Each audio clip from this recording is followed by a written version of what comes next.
નમસ્તે વિદ્યાર્થી મિત્રો, ધોરણ 9 સામાજિક વિજ્ઞાનની અંદર આપણે પાઠ 5 વિશે ચર્ચા કરી રહ્યા હતા. ભારત આઝાદી તરફ પ્રયાણ.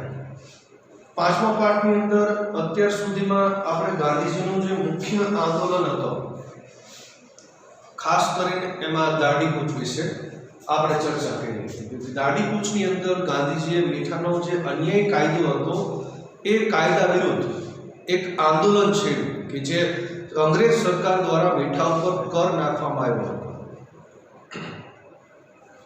અંગ્રેજ સરકાર દ્વારા મીઠા ઉપર જે કર નાખવામાં આવ્યો હતો એ કરના વિરોધની અંદર ગાંધીજીએ દાંડીકૂચ નામની એક યાત્રા કરી, જેની અંદર આપણે જોયું કે એ અન્યાયી કાયદાને છેલ્લે ગાંધીજીએ રદ કરવો પડ્યો. ત્યાર પછી 1939ની અંદર પ્રથમ વિશ્વયુદ્ધની શરૂઆત થઈ. એટલે આ પ્રથમ વિશ્વયુદ્ધની શરૂઆતની અંદર ગાંધીજીએ એવું વિચાર્યું કે આપણે અંગ્રેજોને વધારે પ્રમાણમાં હેરાન નથી કરતા. અને ગાંધીજી તો આપણે જાણીએ જ છીએ કે પોતે બહુ ઉદાર નીતિવાળા હતા. કોઈ પણ વ્યક્તિ જે છે એને જીવ માત્ર ઉપર એમણે દયા હતી. કોઈ પણ વ્યક્તિનું એવું ઈચ્છતા હતા કે મનથી ખરાબ બોલવું કે ખરાબ વિચારવું એ પણ હિંસા. એટલે ગાંધીજીએ બીજા વિશ્વયુદ્ધ દરમિયાન અંગ્રેજોને કનડગત ન કરવા માટે એક વ્યક્તિગત સત્યાગ્રહ જે છે એની શરૂઆત કરી કે દરેક વ્યક્તિ જે છે એ પોતપોતાની રીતે પોતે વ્યક્તિગત રીતે સત્યાગ્રહ કરશે. અને આ વ્યક્તિગત સત્યાગ્રહની શરૂઆત જે છે એ આપણે વિનોબા ભાવે કરી, જે પ્રથમ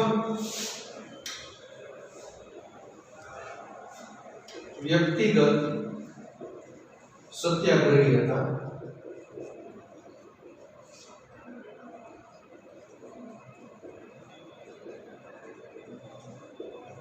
વિનોબા ભાવે, જેમણે વર્ધાની અંદર પૌનાર આશ્રમ જે હતો ત્યાં તેમણે પોતાની રીતે એક સભાને સંબોધી અને પછી પોતાનો વ્યક્તિગત સત્યાગ્રહ છે એની શરૂઆત કરી. પણ વિશ્વયુદ્ધ જે છે એ વધારે પ્રમાણમાં લાંબુ છે. એટલે 1942ની અંદર ગાંધીજીએ એવું નક્કી કર્યું આપણે વ્યક્તિગત સત્યાગ્રહ જે છે એ હવે બંધ કરી દીધો છે. કારણ કે ક્રિપ્સ દરખાસ્ત થઈ આ સમયગાળા દરમિયાન અંગ્રેજ સરકારે એવું આશ્વાસન આપ્યું હતું બીજી ગોળમેજી પરિષદની અંદર, ભલે નિષ્ફળ ગઈ હતી પણ આમ છતાં અંગ્રેજ સરકારે એવું આશ્વાસન આપેલું હતું કે ભારતીયોને વધારે પ્રમાણમાં હજી ઉદાર મતે હક જે છે એ આપવામાં આવશે. એટલે એના કારણે સાયમન કમિશન રદ કરવામાં આવ્યું અને એ પછી સ્ટેફન ક્રિપ્સ જે છે એના અધ્યક્ષપણા નીચે એક બીજું કમિશન ભારતમાં મોકલવામાં આવ્યું, જેની મુખ્ય જોગવાઈઓ એ હતી જે ભારતના નાગરિકો જે છે એ નાગરિકોને અધિકારો આપવા. પણ વધારે પ્રમાણમાં ક્રિપ્સ દરખાસ્તો ભારતના નાગરિકોને વધારે પ્રમાણમાં સ્વતંત્રતા જે છે એ આપતી નથી. એટલે એના કારણે ક્રિપ્સ દરખાસ્તથી ગાંધીજીએ એનો પણ વિરોધ કર્યો. અને ગાંધીજીને લાગ્યું કે ક્રિપ્સ દરખાસ્ત દ્વારા અંગ્રેજો આપણને કોઈ પણ પ્રકારનું સ્વતંત્ર જે છે એ આપવા માંગતા નથી. અંગ્રેજો ભારતના લોકોને પોતાના અધિકારો જે છે એ આપવા માંગતા નથી. ફક્ત અને ફક્ત ભારતના લોકોનું આ શોષણ કરવા જ માંગે છે. એટલા માટે ગાંધીજીએ નક્કી કર્યું કે હવે એક એવા પ્રકારની લડત જે છે એ લડવી છે જે છેલ્લી અને ફાઇનલ હોય, કા આ પાર કા ઓલા પાર. કારણ કે ક્રિપ્સ દરખાસ્તના કારણે મોટા ભાગની ભારતની પ્રજા જે છે, જનતા જે છે એ પણ નિરાશાઓની અંદર ગરકાવ થઈ ગઈ. એમની પણ હતાશા, ઉદાસીનતા આવી ગઈ. એમણે પણ હવે લાગ્યું કે આપણે ભારતને કોઈ દિવસ આઝાદ નહીં કરી શકીએ. ભારતના લોકોની અંદર અંગ્રેજો પ્રત્યે રોષ પણ જોવા મળતો હતો. એટલા માટે ગાંધીજીએ હવે નક્કી કર્યું કે ભારતના લોકોની હતાશા, નિરાશા એ દૂર કરવી છે અને એક એવા પ્રકારનો એની અંદર પાછો જુસ્સો જે છે જગાડવો છે કે જેના કારણે ભારતના લોકો અંગ્રેજોની સામે લડી શકે. એટલે મુંબઈની અંદર કોંગ્રેસની મહાસમિતિની એક બેઠક ભરવામાં આવી, જે ગોવાળિયા ટેંક મેદાન જે છે એની અંદર 9 ઓગસ્ટ 1942ની રાત્રિએ હિંદ છોડોનો ઠરાવ એ પસાર કરવામાં આવ્યો. 9 ઓગસ્ટ 1942 9 ઓગસ્ટ 1942 ના રોજ હિન્દ છોડોનો ઠરાવ જે છે એ પસાર કરવામાં આવ્યો અને નક્કી કરવામાં આવ્યું કે અંગ્રેજો પ્રત્યે એક એવા પ્રકારની આ લડાઈ લડવી છે કે જેની અંદર આપણે હવે પાછું હટવાનું નથી. એટલે અંગ્રેજોને ખબર પડી ગઈ કે હવે ગાંધીજી એક અલગ જ પ્રકારની લડાઈ છેડવા માંગે છે. એટલે વહેલી સવારે જે મેન કોંગ્રેસના એ સમયના નેતાઓ જે હતા, જેમ કે આપણે ગાંધીજી, સરદાર વલ્લભભાઈ પટેલ, જવાહરલાલ નહેરુ, મૌલાના આઝાદ, આ બધા જે કોંગ્રેસના અગ્રણી નેતા, અગ્રણી એટલે આગળ પડતા મેન નેતાઓ, આ બધા નેતાઓ જે છે એમની ધરપકડ કરી લેવામાં આવી સવારે અને બધાને જેલની અંદર પૂરી દેવામાં આવ્યા. ધરપકડ કરી જેલમાં પૂરવામાં આવ્યા. આ બાજુ વર્તમાન પત્રો જે છે એ વર્તમાન પત્રો ઉપર પ્રતિબંધ મૂકી દેવામાં આવ્યો. પ્રાંતિક શહેરો, ગામો જે છે એમાં એકાએક સખત જે છે એ હડતાલો પાડવામાં આવી. ગાંધીજી સિવાયના બધા નેતાઓની ધરપકડ થઈ.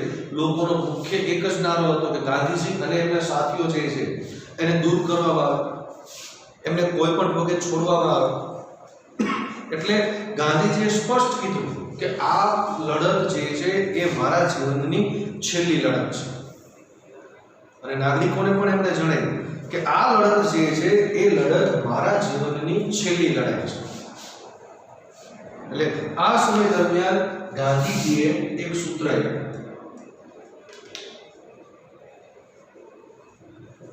કરેંગે યા મરેંગે.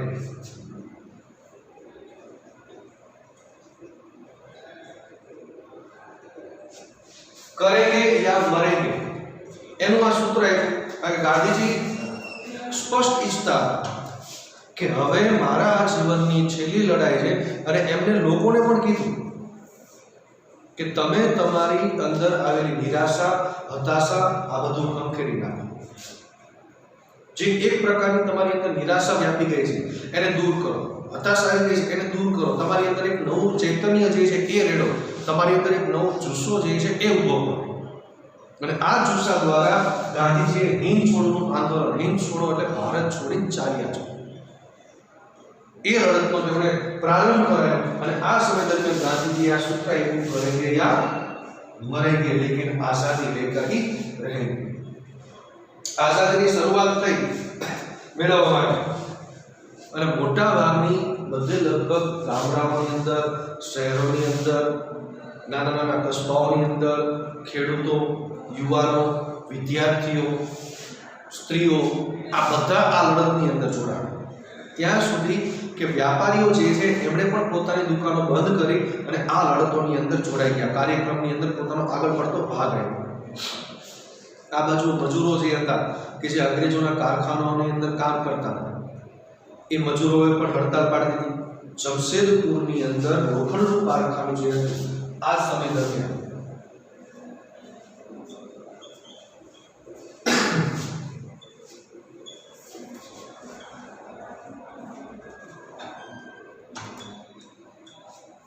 જમશેદપુરની અંદર જે લોખંડનું કારખાનું હતું એ લોખંડના કારખાનાની અંદર લગભગ 75 મિલોના 1 લાખ એની અંદર મજૂરોએ હડતાલ પાડી. અમદાવાદની અંદર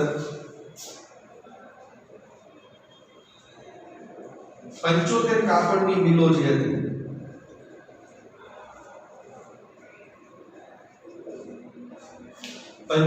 કાપડની મિલો જે છે એમને 105 દિવસ સુધી હડતાલ પાડી. વિચાર કરો વિદ્યાર્થી મિત્રો કે 105 દિવસ સુધી જે મજૂર વર્ગના કારીગરો હતા એમણે હડતાલ પાડી. એટલે આપણે ગણી લઈએ તો 3.5 મહિના સુધી સતત આ લોકો જે છે એમને હડતાલ પાડી, કારખાનાની અંદર નો ગયા, જેથી કરીને એમનું અને ત્યાં સુધી એમની આર્થિક સ્થિતિ પણ કથળી હતી. પણ એ જવાબદારી પણ ગાંધીજીએ એમના જે અનુયાયીઓ હતા એમને એમના ઉપર લઈ લીધી હતી. એટલે આમ લડત જે છે એને ખૂબ જ વધારે પ્રમાણમાં, સારા એવા પ્રમાણમાં લડત આપવામાં આવી. હિંદ છોડોની લડતને અમદાવાદની અંદર શાળા કોલેજો જે છે એમાં પણ હડતાલો પાડી અમદાવાદમાં 3.5 માસ સુધી બજારો જે છે એ પણ બંધ રહ્યા, ત્યાં સુધી કે મોટા ભાગના લોકો જે હતા એ લોકોએ અંગ્રેજોનો સખત અને વિરોધ કર્યો. વિદ્યાર્થીઓ હતા, વિદ્યાર્થીઓએ પણ પોતાની શાળા કોલેજો ત્યાજી દીધી. આજની આપણે જે ગુજરાત વિદ્યાપીઠ છે એ ગુજરાત વિદ્યાપીઠની અંદર માત્ર 17 વર્ષ કે 18 વર્ષની ઉંમર ધરાવતો એક વિદ્યાર્થી વિનોદ કિનારીવાલા, એણે જ્યારે આ લડતનો વિરોધ કર્યો હતો ત્યારે અંગ્રેજોએ ગોળીબાર કર્યો અને એ ગોળીબારની અંદર એ ઘાયલ થયો અને તે મૃત્યુ પામ્યો. વિનોદ કિનારીવાલા ખરેખર એટલી નાની ઉંમરની અંદર પણ પોતાના દેશ માટે કંઈક કરી છૂટવાની એની અંદર ભાવના હતી. પોતાના દેશને આઝાદી અપાવવા માટે તેણે પોતાના પ્રાણોની પણ આહુતિ આપી દીધી. એટલે આ પ્રકારે લડત જે છે એનો ઉગ્ર વિરોધ કરવામાં આવ્યો. આમ હિન્દ છોડો આંદોલન દરમિયાન ભાંગતોડની પ્રવૃત્તિઓ પણ થઈ. ચારે તરફ એક તો લોકોની અંદર રોષ તો હતો જ તે અંગ્રેજો પ્રત્યે. કોઈ પણ ભોગે અંગ્રેજોને તેમણે ભારત દેશમાંથી હાંકી કાઢવા હતા. એટલા માટે તેમણે શાંત અંગ્રેજોની સામે ઘણો બધો રોષ ભભીક્યો હતો. શાંત દેખાવની સામે સરકારે દમનકારી નીતિ પણ અપનાવી. શહેરો તથા ગામડાઓના લોકોમાં તોડાયા તાર, ટેલિફોન, રેલવે લાઈનો, સરકારી મકાનો, પોસ્ટ ઓફિસો, પોલીસ સ્ટેશન, સરકારી કચેરીઓ, પુલો, રસ્તાઓ, શાળા કોલેજો, મકાનો, રેલવે સ્ટેશનો, આ બધાની અંદર પુષ્કળ પ્રમાણમાં તેમને નુકસાન થયું. તોડફોડ કરવામાં આવી. મોટાભાગના રેલવેના પાટાઓ જે હતા એ રેલવેના પાટા ઉખાડી નાખવામાં આવ્યા. કારણ કે એમનું મુખ્ય રીઝન એ હતું જો અંગ્રેજોને રેલવેની સુવિધા મળે તો એક જગ્યાએથી બીજી જગ્યાએ લડતને અટકાવવા માટે તે પોતાનું સૈન્ય જે છે એ ઝડપથી મોકલી શકતા. કારણ કે રેલવે એમને 1853ની અંદર જ્યારે રેલવેની શરૂઆત કરી તો એનો મુખ્ય ઉદ્દેશ્ય શું હતો?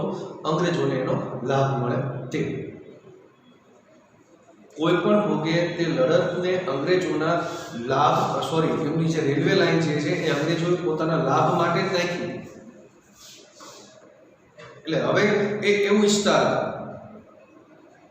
કે ભારતની અંદર સંપૂર્ણ રીતે એમની જે લડત છે એને કચડી નાખવામાં આવે. એટલે ઝડપથી પોતાનું સૈન્ય મોકલતા, શસ્ત્રો મોકલતા, એમનો ખાવા પીવાનો પુરવઠો મોકલતા સૈન્યનો. એટલે એના કારણે ભારતના લોકોએ એમની રેલવે લાઈનો જે છે એ ઉખાડી નાખી. એમનો એકબીજા ઝડપથી સંપર્ક ન કરી શકે એટલે તાર ટપાલો જે છે એના વાયર કાપીને થાંભલા પાડી દીધા.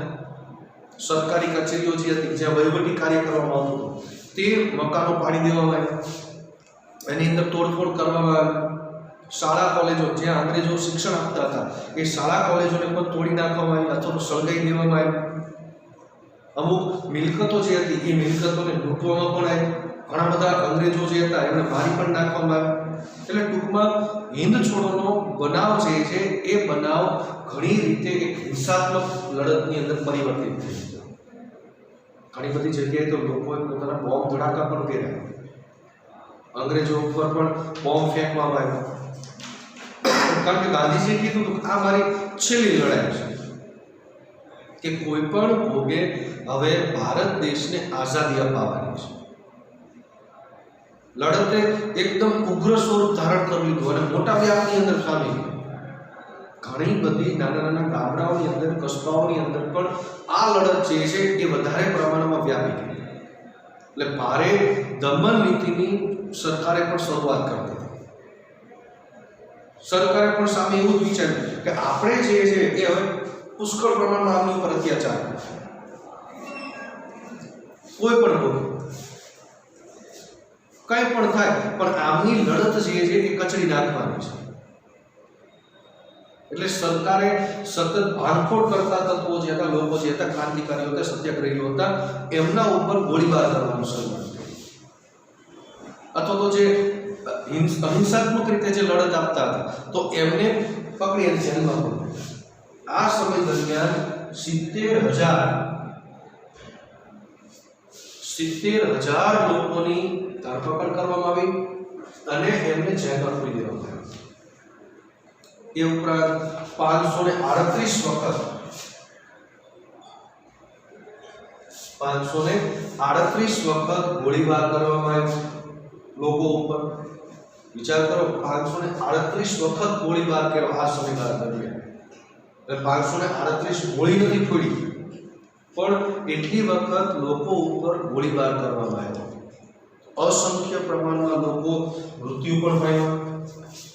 કારણ કે અંગ્રેજ સરકાર એવું ઈચ્છતી હતી કે કોઈ પણ ભોગે આપણે જે છે એ ભારત ઉપર પોતાનું શાસન ચાલુ રાખવું, ભારતમાં પોતાની સત્તાને ટકાવી રાખવી છે. બેનું એવું કે હવે આ લડત જે છે હિંદ છોડો આંદોલન, એ હિંદ છોડો આંદોલન હવે સ્વયંભૂ આંદોલન છે. હવે કોઈ નેતા નથી, કારણ કે ગાંધીજી તો પહેલાથી હિંસાત્મક લડાઈ જે છે એના વિરોધી જ હતા. અસહકારના આંદોલન દરમિયાન એક ખાલી ટોળાએ ગામની અંદર 21 પોલીસ કર્મચારીઓને, જે ગોરખપુરના ચોરાચોરીની અંદર ઉત્તર પ્રદેશના, એની અંદર માત્ર 21 પોલીસ કર્મીઓને ટોળાએ જીવતા સળગાવી દીધા પોલીસ સ્ટેશનમાં. તો ગાંધીજી આખી લડતને બંધ કરી દીધી હતી. ગાંધીજીએ હિંદ છોડોની લડત શરૂ કરી એ વખતે જ કહી દીધું, કરેંગે યા મરેંગે, લેકિન આઝાદી લેકર કે રહેંગે. ગાંધીજી જે છે એ પણ હવે ચૂપ રહી. એમને પણ લાગતું હતું કદાચ ક્યાંક ને ક્યાંક કે અહિંસાત્મક રીતે આપણે આઝાદી મેળવી શકશું નહીં. ટોળાએ ઉગ્ર સ્વરૂપ ધારણ કરી લીધું. હિંસા જે છે એ પણ ફેલાવા લાગી. લોકો હવે પોતાની રીતે, વ્યક્તિગત રીતે પોતાની વીરતા જે છે એ દેખાડવા લાગ્યા. વિશ્વની સાથે બ્રિટિશ સરકાર પણ એવી છાપ પડી કે હવે વધુ સમય ભારતમાં તે પોતાનું શાસન ટકાવી શકશે નહીં.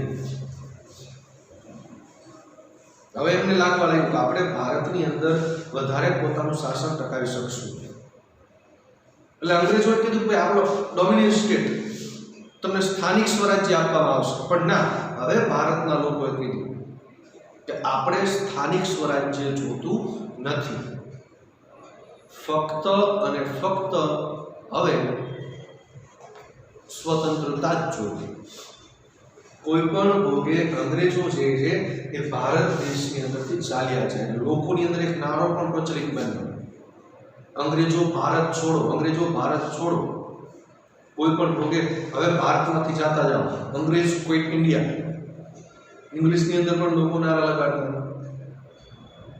એટલે આ ખ્યાલ જે છે એ વધારે પ્રમાણમાં મજબૂત બન્યો.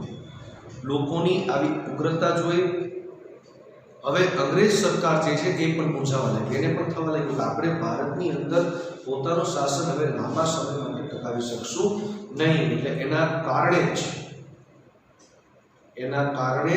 આપણે 1942 પછી, એના 5 વર્ષ પછી જ થયું, એટલે કે 1947 ની અંદર આપણો ભારત દેશ જે છે એ આઝાદ થયો.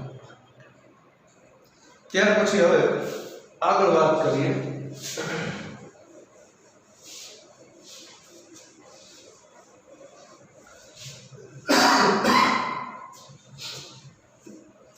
સુભાષચંદ્ર બોઝ.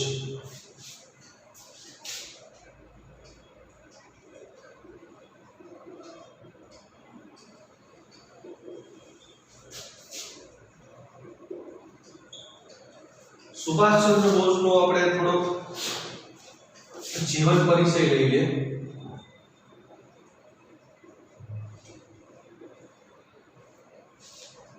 જીવન પરિચય આપણે લઈએ. સૌથી પહેલા જન્મ સ્થળની આપણે વાત કરીએ તો સુભાષચંદ્ર બોઝનું જન્મ સ્થળ હતું ઓરિસ્સા રાજ્યનું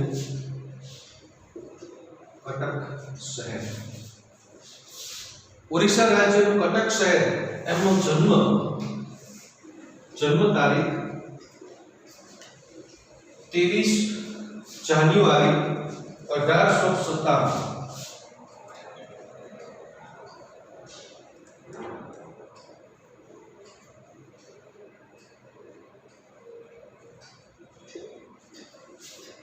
જાન્યુઆરી 1897. પિતાનું નામ જાનકીનાથ બોઝ. પિતાનો વ્યવસાય વકીલ. માતાનું નામ,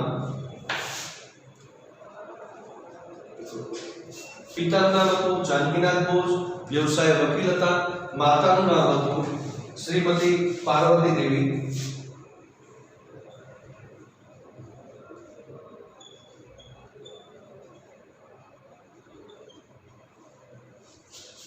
પાર્વતી દેવી જે છે એ સ્વભાવે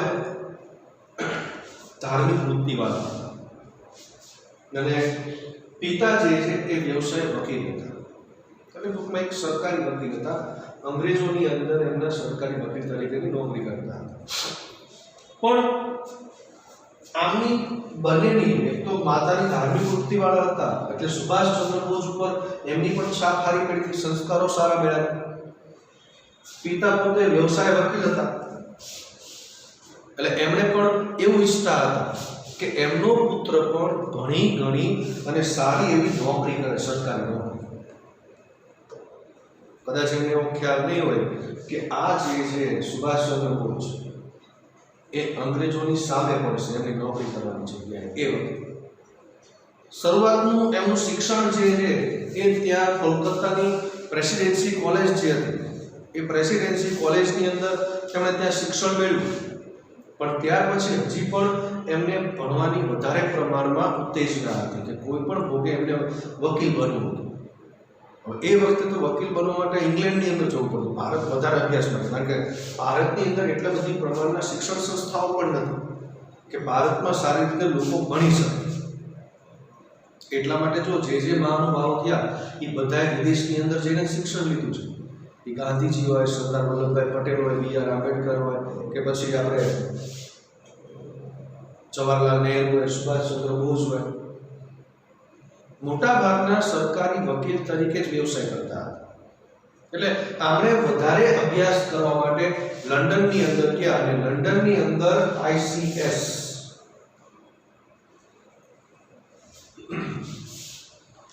ઇન્ડિયન સિવિલ સર્વિસ ની પરીક્ષા જે ખૂબ જ હાઈ લેવલની ગણાય, ખૂબ જ અઘરી ગણાય. ICS ઇન્ડિયન સિવિલ સર્વિસ આપણે અત્યારે શું UPSC તરીકે ઓળખીએ છીએ. એટલે ખૂબ જ અઘરી ગણાતી ICS ની પરીક્ષા જે છે એ તેમણે 4 નંબરે પાસ કરી, ચોથા નંબર ઉપર. અઘરી પરીક્ષા ચોથા નંબરે તેમણે પાસ કરી અને એ પરીક્ષા પાસ કરી અને ભારત દેશની અંદર પરત આવ્યા. હવે ભારત દેશની અંદર પરત આવ્યા એટલે એમણે નોકરી જે છે એમને ઈચ્છતા હતા કે એમને વકીલના વ્યવસાયમાં જ જવું અને એમના પિતાને ઈચ્છતા હતા કે કોઈ પણ એક સારી એવી નોકરી તે કરે, જાનકીનાથ બોઝ. એટલા માટે સુભાષચંદ્ર બોઝે એવું વિચાર્યું કે એમણે જ્યાં અભ્યાસ કરતા હતા જે કોલેજની અંદર એ જ કોલેજની અંદર પ્રોફેસર તરીકે નોકરી કરવાનું તેમણે સ્વીકાર્યું. પ્રેસિડેન્સી કોલેજની અંદર પ્રોફેસર તરીકેની તેમણે ત્યાં નોકરીની શરૂઆત કરી અને નોકરીની શરૂઆતમાં તેમણે જોયું કે મોટા ભાગના અંગ્રેજ પ્રોફેસરો જે છે એ અંગ્રેજ પ્રોફેસરો એમની સાથે ભેદભાવ કરતા હતા. કારણ કે અંગ્રેજોની એક નીતિ જ હતી રંગભેદની, કાળા ગોરાના ભેદભાવ. હવે એમની આ રંગભેદની નીતિ જે છે એ નીતિના કારણે એમણે જોયું કે એમની સાથે તો ભેદભાવ કરવામાં આવે છે પણ એની સાથે સાથે જે હિન્દી વિદ્યાર્થીઓ હતા એમની સાથે પણ અંગ્રેજો દ્વારા ભેદભાવ કરવામાં આવતો હતો. એટલે એમણે નક્કી કર્યું કે ભાઈ આવા ભેદભાવવાળી નોકરી પોતાનું સોમાન જાય એવા પ્રકારની નોકરી જે છે એમણે નથી કરી. કારણ કે સ્વમાન સાથે કોઈ પણ પ્રકારનું તે સમાધાન કરવા માંગતા નથી. એટલે એ નોકરીનો તેમણે ત્યાગ કર્યો અને ભારત દેશને આઝાદી અપાવવા માટેની એક ઝુંબેશ ઉપાડી. કારણ કે મનની અંદર એમને બહુ ખચવાટ થતું કે એમને હું આટલું ભણેલો છું, પોતે ICS ની ચોથા નંબરે પરીક્ષા પાસ કરેલી છે, પ્રોફેસર છે, આમ છતાં જો એમની સાથે આટલો બધો ભેદભાવ કરવામાં આવતો હોય તો ભારત દેશનો જે સામાન્ય નાગરિક છે એની સાથે કેવા પ્રકારનો ભેદભાવ કરવામાં આવતો હશે. એટલે આવા બધા વિચારો જે છે એ વિચારોએ સુભાષચંદ્ર બોઝની અંદર ક્રાંતિના બીજ રોપ્યા. કે કોઈ પણ ભોગે હવે ભારત દેશ જે છે એને આઝાદી અપાવી છે. એટલા માટે 1923 માં રાષ્ટ્રીય સ્વરાજ પક્ષ જે છે, રાષ્ટ્રીય સ્વરાજ પક્ષ એ 1923 ની અંદર રાષ્ટ્રીય સ્વરાજ પક્ષની અંદર તેઓ જોડાઈ ગયા. એક તો પોતે પ્રોફેસર હતા એટલે વાક છટ્ટા પણ સારી એવી હતી, બોલવામાં પાવરતા હતા, એટલે એમની જે બોલવાની કળા હતી એ બોલવાના કારણે અથવા એમનું જે વક્તવ્ય આપતા એ વક્તવ્યના કારણે ઘણા બધા યુવાનો તેમના તરફ આકર્ષિત થયા અને ટૂંક જ સમયની અંદર યુવાનોની અંદર ખૂબ જ તેઓ પ્રચલિત બની ગયા, અતિ પ્રિય બની ગયા. સવિનય કાનૂન ભંગની લડત દરમિયાન પણ તેમણે આગળ પડતો ભાગ ભજવ્યો. રાષ્ટ્રીય સ્વરાજ્ય પક્ષની અંદર જોડાણ, ગાંધીજી સાથે પરિચય થયો, એટલે આ સમયગાળા દરમિયાન પણ તેમણે ગાંધીજી સાથે રહ્યા અને જેલવાસ પણ વેઠ્યું. 1938 ની અંદર હરિપુરામાં જે કોંગ્રેસનું અધિવેશન ભરાણું સુરતની અંદર, સુરતના એ અધિવેશનની અંદર ગાંધીજીએ પોતાનો પ્રતિનિધિ જે ઉભો રાખ્યો. આ બાજુ સુભાષચંદ્ર બોઝ જે છે એ પણ એ ચૂંટણીની અંદર અધિવેશનની અંદર ઉભા રહ્યા રાષ્ટ્રીય સ્વરાજ્ય પક્ષના પ્રમુખ બનવા માટે. એટલે ગાંધીજીના પ્રતિનિધિ જે છે એને પણ એમને હરાવી દીધો. વિચાર કરો વિદ્યાર્થી, કે જે એક સમયે ગાંધીજી જે છે એ